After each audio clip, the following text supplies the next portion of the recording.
नमस्कार दोस्तों, स्वागत है आप सभी का एक बार फिर से पोस्टल स्टडी के ऑनलाइन चैनल पे। तो दोस्तों शुरू करते हैं आज की क्लास। आज पढ़ेंगे हम दोस्तों रजिस्ट्रेशन के बारे में। ठीक है दोस्तों, क्लास नंबर 61 से 64 तक जो है वो डिलीट हो चुका है। ठीक है दोस्तों, तो हम 65 से शुरू करेंगे। पोस्ट ऑफिस गाइड से वो हट चुके हैं। रजिस्ट्रेशन किसके लिए ज़रूरी है? रजिस्ट्रेशन क्या है? All letter post. ठीक है दोस्तों, सभी लेटर पोस्ट क्लॉज नंबर 6 में जो पढ़ी हमने, और बल्क बैग क्लॉज नंबर 43 में ये पढ़ा है हमने। ठीक है दोस्तों, उन सभी के लिए रजिस्ट्रेशन होती है। पोस्टेज चार्ज कैसे लिया जाता है रजिस्ट्रेशन में? ठीक है दोस्तों, पोस्टेज प्लस रजिस्ट्रेशन फीस, एक तो ये होता है। और ये जो है पोस्टेज वो फुली प्रीपेड होना चाहिए। रजिस्टर्ड आर्टिकल के केस में जो पोस्टेज है वो फुली प्रीपेड होना चाहिए। और उसमें क्या क्या दिया जाना चाहिए? रजिस्ट्रेशन फ़ीस दी जानी चाहिए, पोस्टेज और अदर फीसेस, लाइक आपने अगर एयर लिफ्ट करवाया है तो एयर सरचार्ज है ना, एक्नॉलेजमेंट है, आपने अगर एक्नॉलेजमेंट आपको चाहिए तो एक्नॉलेजमेंट फ़ीस एक्सेट्रा आपको देनी होगी एडवांस में। ठीक है दोस्तों, ये था आपका रजिस्ट्रेशन। आगे चलते, अनपेड एंड इनसफिशिएंटली पेड। अगर आपने आपका जो रजिस्ट्रेशन है वो अनपेड है या फिर आपने पूरा पे नहीं किया है तो कांट बी रजिस्टर्ड। ठीक है दोस्तों, तो ऐसे केस में वो रजिस्टर नहीं किया जा सकता है। अनपेड और अनसफिशिएंटली पेड आपको जो है वो पूरे तरीके से फुली प्रीपेड करना होगा। जो फॉरेन पोस्ट है उसमें आपको रजिस्ट्रेशन करवाना है अगर, तो फुली प्रीपेड करना होगा। अगला है हमारा मेकअप एंड पैकिंग। ठीक है दोस्तों, मेकअप और पैकिंग। पैकिंग कैसी होनी चाहिए? रजिस्टर्ड और रिकमेंडेड ये लिखा हुआ होना चाहिए ज़रूरी उसमें। रजिस्टर ऑब्लिक रिकमेंडेड, इनमें से कुछ भी बोल्ड लेटर्स में लिखा होना चाहिए। टॉप ऑफ एड्रेस साइड के टॉप में लिखा होना चाहिए। और जो लिखा हुआ होना चाहिए वो इंक से लिखा होना चाहिए। नो पेंसिल, कोई भी पेंसिल नहीं। कॉपिंग इंक और पेंसिल नहीं। ठीक है दोस्तों, ऐसी इंक जो कॉपी हो सकती है या फिर पेंसिल नहीं। Item on transparent panel envelopes. ठीक है दोस्तों, ट्रांसपेरेंट पैनल्स होते हैं जो उनके लिफाफे होते हैं, उनमें तो बिल्कुल भी नहीं होने चाहिए।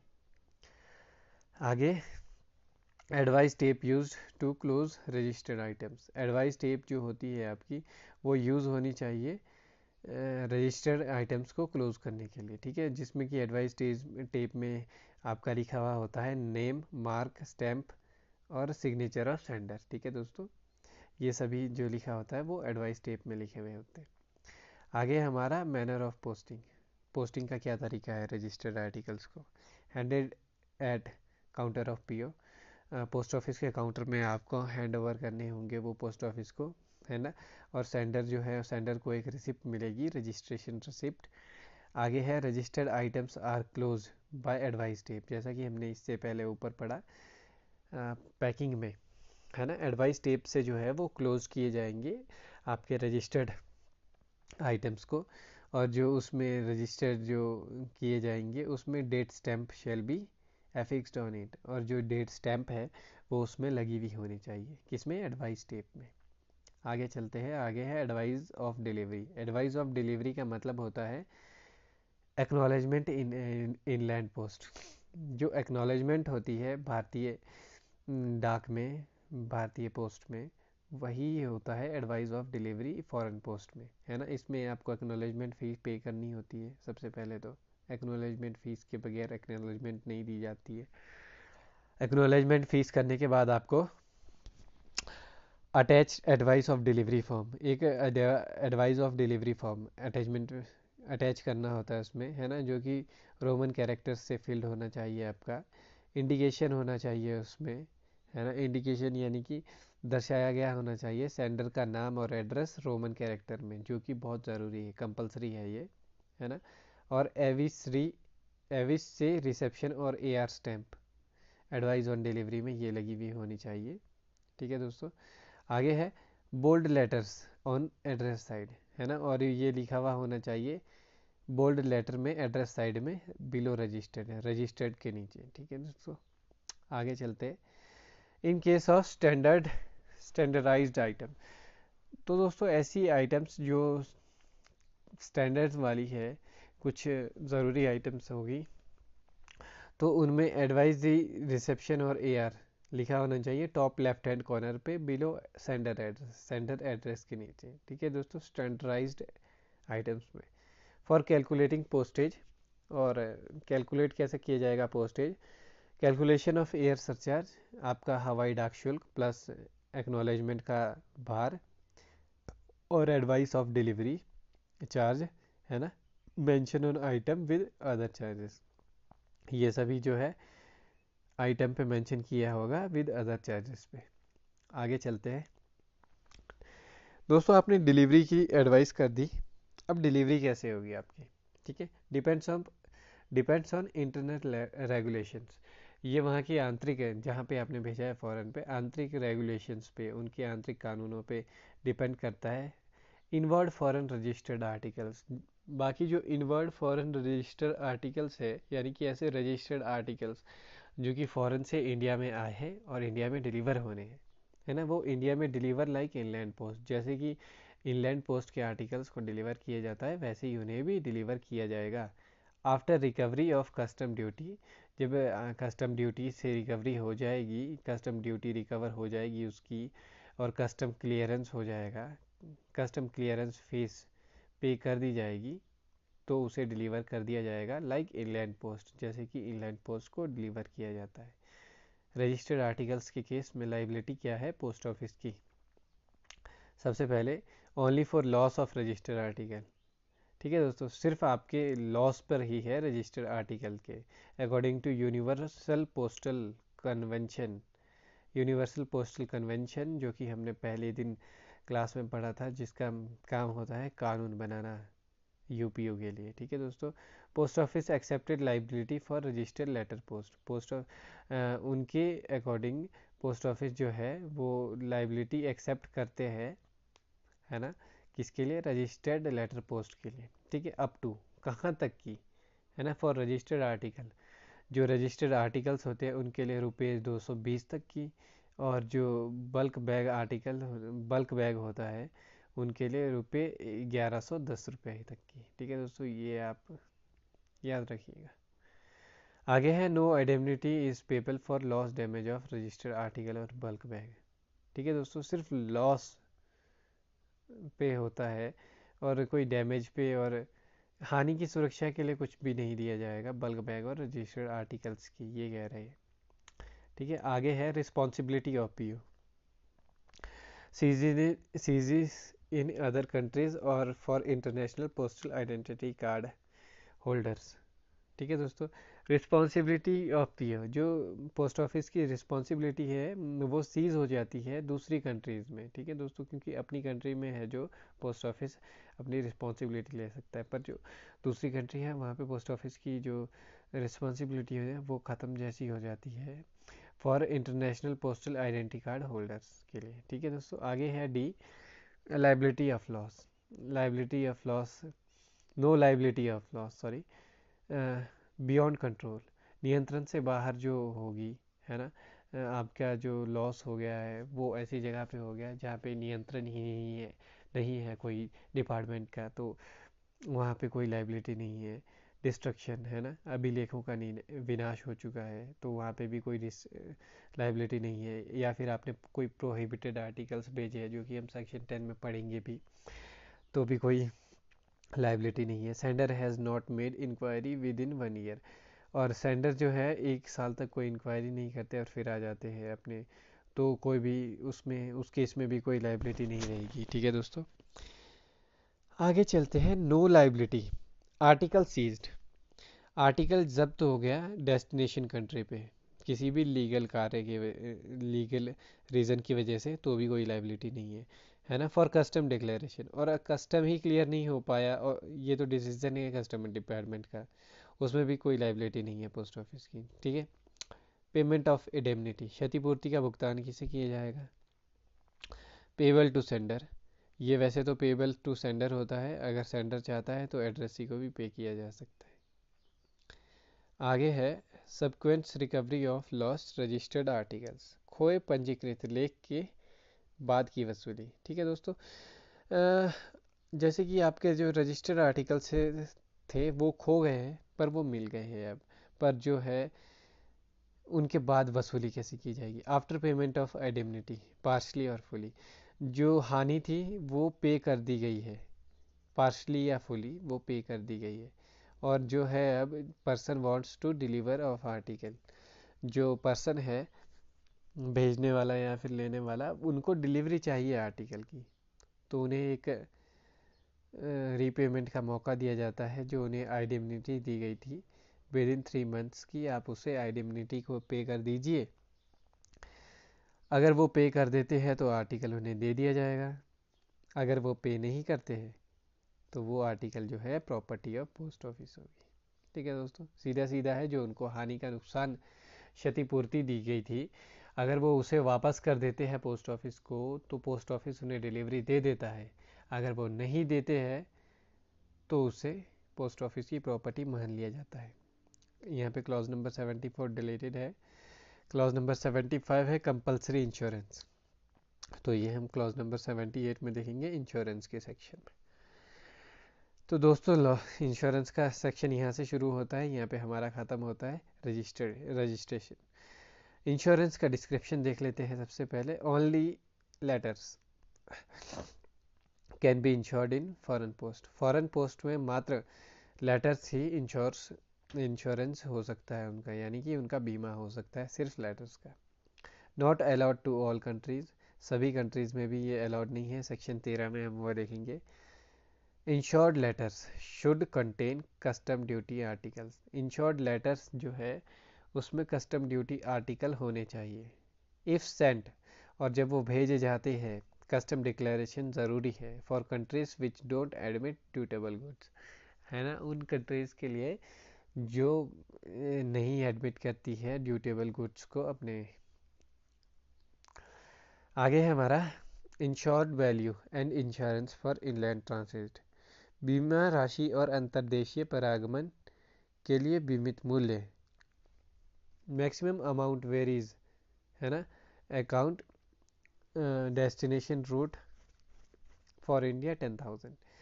जो मैक्सिमम अमाउंट है बीमा का, बीमा की राशि का, वो डिपेंड करता है जो डेस्टिनेशन का रूट है, किस रूट से जा रही है, कैसा खतरनाक रूट है, लंबा रूट है, उस पर डिपेंड करता है। भारत के लिए 10,000 तक के का है ये।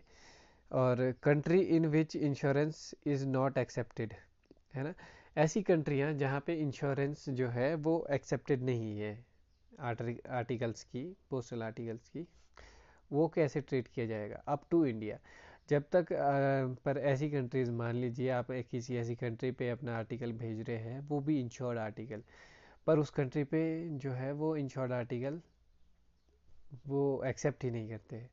तो अप टू इंडिया, जब तक तो आपका आर्टिकल इंडिया में है, यानी कि आपने अपने घर से भेजा है, घर के पोस्ट ऑफिस से, जब तक वो वहाँ जाएगा जहाँ से उसे एयरलिफ्ट किया जाएगा विदेश के लिए, ठीक है दोस्तों, तब तक वो इंश्योर्ड लेटर रहेगा, है ना, जब तक वो इंडिया में है। जैसे ही वो इंडिया से निकला वो रजिस्टर्ड लेटर हो जाएगा। ठीक है दोस्तों, ऐसे ही वो ट्रीट किया जाएगा। Article left India, official document as proof, article भारत से निकल चुका है, ऑफिशियल डॉक्यूमेंट्स आपको उसका प्रूफ के तौर पे मिल जाएगा। No article should be insured for value higher than value of contents, ये तो हम जब से पढ़ रहे हैं, ये एक बीमा की एक वो है मेन, क्या कह सकते हैं इसे, मेन कंडीशन। ये इंग्लैंड में भी सेम है और फॉरेन में भी सेम है। जो आर्टिकल्स है उसका इंश्योरेंस एक्चुअल वैल्यू से ज़्यादा नहीं होना चाहिए। ठीक है, कंपलसरी इंश्योरेंस देख लेते हैं। Coin, bullion, bank note, currency note, cheques, platinum, precious stone, jewellery, इन सभी का जो है इंश्योरेंस ज़रूरी होना चाहिए। ठीक है दोस्तों, आगे चलते हैं। फुल इंश्योरेंस, बैंक नोट्स और करेंसी नोट्स और गोल्ड कॉइन और बुलियन, इनका जो है फुल इंश्योरेंस होना चाहिए, है ना। अब ज़रूरी ये है कि बैंक गोल्ड कॉइन्स, बुलियंस, इनका इंश्योरेंस, फुल इंश्योरेंस ज़रूरी होना चाहिए। पर ऐसी कंट्रीज भी तो है जो इंश्योरेंस आर्टिकल्स को एक्सेप्टेड नहीं करती है। फिर क्या होगा इस केस में?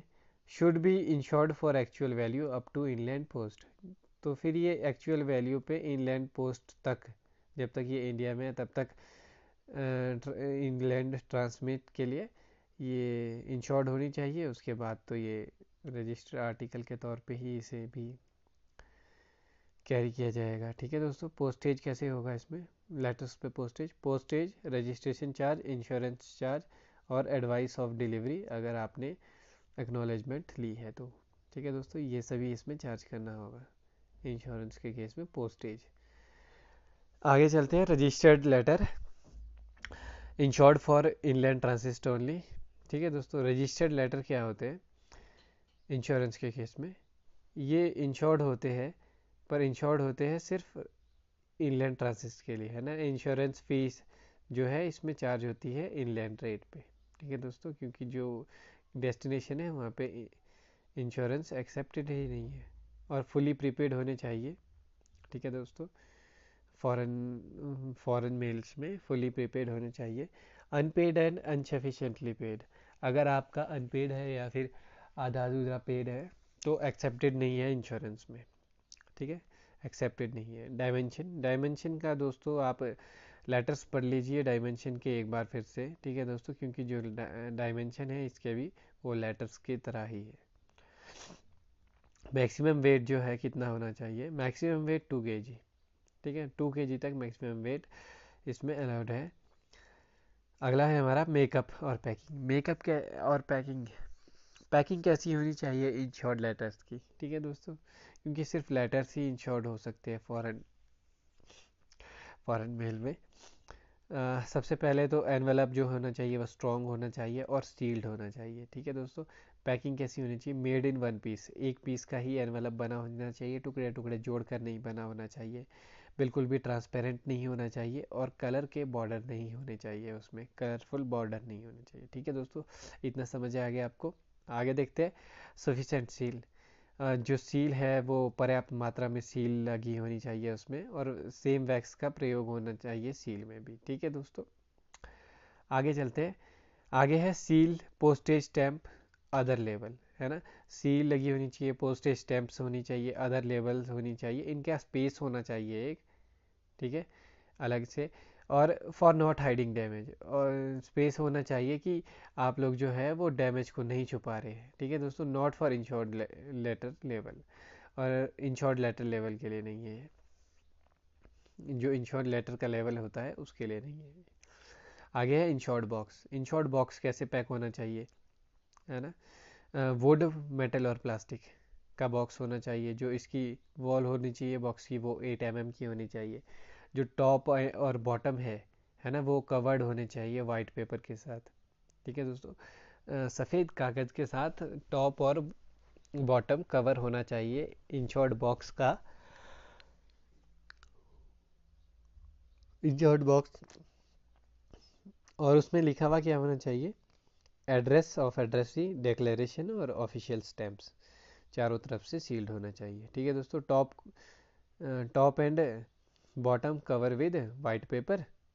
ठीक है, एड्रेस ऑफ एड्रेस ही लिखा होना चाहिए, डिक्लेरेशन होना चाहिए और ऑफिशियल स्टैंप लगी होनी चाहिए, चारों तरफ से सील्ड होना चाहिए। आगे चलते हैं, मेथड ऑफ एड्रेसिंग। इंश्योरेंस के केस में एड्रेसिंग का मेथड क्या है, should not be address to initials. ठीक है दोस्तों, ऐसे इनिशियल्स को या फिर खुफिया कह सकते हैं आप, टॉप सीक्रेट्स, आधाक्षर। ठीक है दोस्तों, इनिशियल्स को जो है एड्रेस नहीं किया जाना चाहिए, कोई भी करेक्शन नहीं होनी चाहिए आपके एड्रेस में, बिल्कुल एक बार में सही आपको एड्रेस लिखना ज़रूरी है, और कोई भी पेंसिल राइटिंग नहीं होनी चाहिए एड्रेस में, पेंसिल राइटिंग बिल्कुल भी नहीं होनी चाहिए, पेन से लिखा होना चाहिए और परमानेंट होना चाहिए वो, है ना। और एड्रेस ऑन आर्टिकल, आर्टिकल पे एड्रेस लिखा हुआ ज़रूर होना चाहिए। इंश्योर्ड वैल्यू, इंश्योर्ड वैल्यू है आपकी, कितने का आपने इंश्योरेंस करवाया है, इंक से लिखा हुआ होना चाहिए। सबसे पहले तो वर्ड्स और फिगर्स में लिखा होना चाहिए, शब्दों में प्लस अंकों में लिखा हुआ होना चाहिए। Top of address side of corner, कहाँ पे लिखा होना चाहिए, टॉप पे एड्रेस साइड के कॉर्नर पे। ठीक है, और जो लेटर्स होने चाहिए वो रोमन्स में होने चाहिए, अरबिक में आपके फिगर्स लिखे हुए होने चाहिए। ठीक है दोस्तों, इंडिकेशन ज़रूरी है ना। स्पेस होना चाहिए, एफेक्सिंग ऑफिशियल लेबल और इंडिकेशन मस्ट, है ना। स्पेस बहुत ज़रूरी होना चाहिए ऑफिशियल लेबल्स के लिए, ऑफिशियल लेबल्स लगने के लिए, है ना, और इंडिकेशंस के लिए ये मस्ट होना चाहिए, स्पेस होना चाहिए उसमें। आगे है मैनर ऑफ पोस्टिंग, किस प्रकार से पोस्ट किया जाएगा। ठीक है दोस्तों, ये बहुत ज़रूरी है। काउंटर पे अवेलेबल होना चाहिए, ऑथोराइज्ड काउंटर पे। ठीक है दोस्तों, presented at counter of post office, authorised post office counter पे, यानी कि जहाँ पे इंश्योरेंस हो सकती है। फिर रिसिप्ट गिवन, आपको रिसिप्ट दी जाएगी अमाउंट ऑफ इंश्योरेंस की, कितने का आपने इंश्योरेंस करवाया। ये था मैनर ऑफ पोस्टिंग, किस प्रकार से पोस्ट किया जाएगा। आगे है 85 liability of post office, post office का दायित्व क्या रहेगा। कंपनसेशन फॉर लॉस और डैमेज। ठीक है दोस्तों, लॉस और डैमेज के लिए कंपनसेशन होगा, और compensation is equal to amount of loss और डैमेज। कंपनसेशन है जो लॉस और डैमेज के अमाउंट के बराबर ही होगा, है ना। इनडायरेक्ट लॉस और प्रॉफिट ऑफ लॉस, है ना, वो नहीं होगा। ठीक है, not use for calculation of compensation, और जो ये है वो कंपनसेशन के लिए पोस्ट ऑफिस, है ना, ये पोस्ट ऑफिस का जो है कैलकुलेशन ऑफ कंपनसेशन के लिए यूज़ नहीं किया जाएगा इनडायरेक्ट लॉस और प्रॉफिट ऑफ लॉस। ठीक है दोस्तों, प्रॉफिट ऑफ लॉस और इनडायरेक्ट लॉस कंपनसेशन की कैलकुलेशन के लिए यूज़ नहीं किया जाएगा। आगे चलते हैं, तो आगे है article insured for inland transit, जो आर्टिकल इनलैंड ट्रांसिट तक के लिए इंश्योर्ड थे उनका कंपनसेशन कैसे मिलेगा। Compensation limited to registered article, वो रजिस्टर्ड आर्टिकल के जितना कंपनसेशन मिलता है उतना ही मिलेगा उसके लिए। ठीक है दोस्तों, अगर लॉस्ट आउटसाइड इंडिया, अगर इंडिया से आउटसाइड पे लॉस हुआ है, अगर इंडिया के अंदर ही लॉस हो गया तो जितना आपको कंपनसेशन मिलना चाहिए एक्चुअल वैल्यू पे उतना मिलेगा।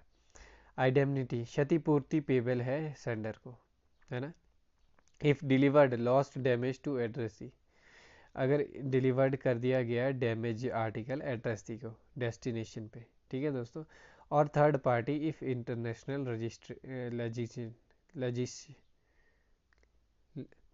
इंटरनेशनल लेजिस्लेशन अलाउड, अगर जो इंटरनेशनल कानून है वो अलाउड करता है तो जो क्षतिपूर्ति है वो पेबल है सेंडर को, है ना, या फिर डिलीवर हो गया है लॉस्ट या फिर डैमेज आर्टिकल एड्रेसी को। आगे है नो कंपनसेशन किस में, इंटरनेशनल रेगुलेशन और international postal ID card. International regulations में, इंटरनेशनल कानून में, या फिर प्रतिबंध से, या फिर इंटरनेशनल पोस्टल आईडी कार्ड से कोई भी कंपनसेशन नहीं होगा, एक्सेप्ट, इसमें कुछ एक्सेप्ट है।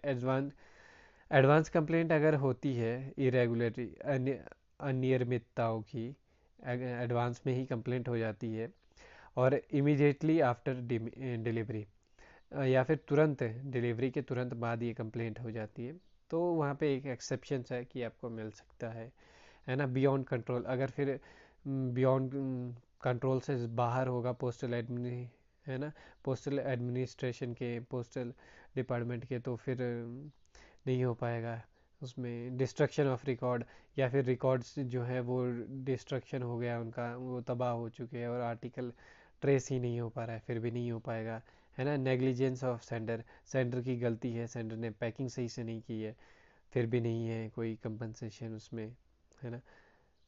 और प्रोहिबिटेड आर्टिकल्स कॉन्टेक्ट, या फिर प्रोहिबिटेड आर्टिकल कंटेंट भेजे गए हैं जो कि क्लॉज 193 से 197 में पढ़ेंगे हम, तो भी नहीं कोई कंपनसेशन। फ्रॉडली इंश्योर्ड, है ना, फ्रॉडेंटली इंश्योर्ड, अगर आपने गलत इंश्योर्ड करवाया है, जो आपने इंश्योरेंस का वैल्यू दी है वो एक्चुअल वैल्यू से ज़्यादा है, तो फिर भी कोई कंपनसेशन नहीं मिल पाएगा, है ना। एक्सेप्शंस है ये।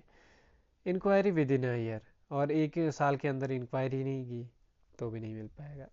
और अगला है post office don't take responsibility of custom declaration, जो पोस्ट ऑफिस है वो डिक्लेरेशन कस्टम से क्लियर होने की, डिक्लेरेशन की रिस्पॉन्सिबिलिटी नहीं लेता है, क्योंकि ये जो डिसीजन है वो कस्टम डिपार्टमेंट का है। ठीक है दोस्तों, आगे है subsequent recovery of lost insured article, खोए हुए बीमित लेखों की सूची, ऐसे बीमित लेखे जो खो गए थे, मिल गए हैं, उनकी सूची। ठीक है। If compensation is more than actual value, ऐसे खोए हुए इंश्योर्ड आर्टिकल्स है ना, जिनका कंपनसेशन दे दिया गया है और जो कंपनसेशन है वो एक्चुअल वैल्यू से ज़्यादा है, तो फिर रिफ़ंड लिया जाएगा और कंटेंट दे दिया जाएगा और फ्रॉड के लिए कानूनी सहारा लिया जाएगा। ठीक है दोस्तों, आगे है रीपेमेंट ऑफ कंपनसेशन, है ना। सेंडर और एड्रेसी को पेमेंट की जाएगी कंपनसेशन की, और वो जो आर्टिकल है वो प्रॉपर्टी ऑफ पोस्ट ऑफिस हो जाता है। ठीक है दोस्तों, सेंडर और एड्रेसी को पेमेंट ऑफ कंपनसेशन हो गया, और जो प्रॉपर्टी है वो अब पीओ की हो गई, पोस्ट ऑफिस की हो गई। पेनल्टी क्या है इसमें ये देख लेते हैं। नॉट एक्सेप्टेड इंटरनेशनल लेजिस्लेशन, है ना, जो अंतर्राष्ट्रीय कानून है वो एक्सेप्टेड नहीं होंगे अगर वो एक्सेप्ट नहीं करते हैं। तो दूसरा है uninsured article received from foreign, ऐसे अनइंश्योर्ड आर्टिकल्स, अनइंश्योर्ड बिना बीमा किए हुए आर्टिकल फॉरेन से रिसीव्ड हुआ, है ना, या फिर उसका बीमा किया गया था एक्चुअल वैल्यू से कम वैल्यू पर, है ना, तो उसे फॉरवर्ड कर दिया जाएगा डेस्टिनेशन के लिए, जहाँ के लिए वो पता दिया गया था वहाँ के लिए वो उसे भेज दिया जाएगा। एड्रेस ही करेंगे, है ना, फीस को इनलैंड रेट्स पे एड्रेस ही पे करेंगे उसे फीस को। और अगर कस्टम अथॉरिटी से वो आ जाता है तो, है ना, अगर नहीं तो फिर आरटीएस होगा। वो कस्टम अथॉरिटी के द्वारा है इसमें पेनल्टीज़ में, अगर कस्टम अथॉरिटी उसको क्लियर करती है तो उसे भेज दिया जाता है एड्रेसी को, अगर नहीं तो फिर आरटीएस कर दिया जाता है, रिटर्न टू सेंडर हो जाता है। ठीक है दोस्तों, ये था हमारा पेनल्टीज़ अगर कोई भी कंडीशन ब्रीच होती है इंश्योरेंस की या फिर कस्टम से संबंधित। तो आज की क्लास के लिए इतना ही दोस्तों, मिलते हैं आपसे अगली क्लास में। अगर आपको ये आज का जो हमारा क्लास वीडियो है ये पसंद आया तो लाइक कर दीजिए। बाकी हम मिलते हैं आपसे अगली क्लास में, तब तक के लिए आप सभी अपना ध्यान रखिए, अपने परिवारों का ध्यान रखिए। शुभ रात्रि।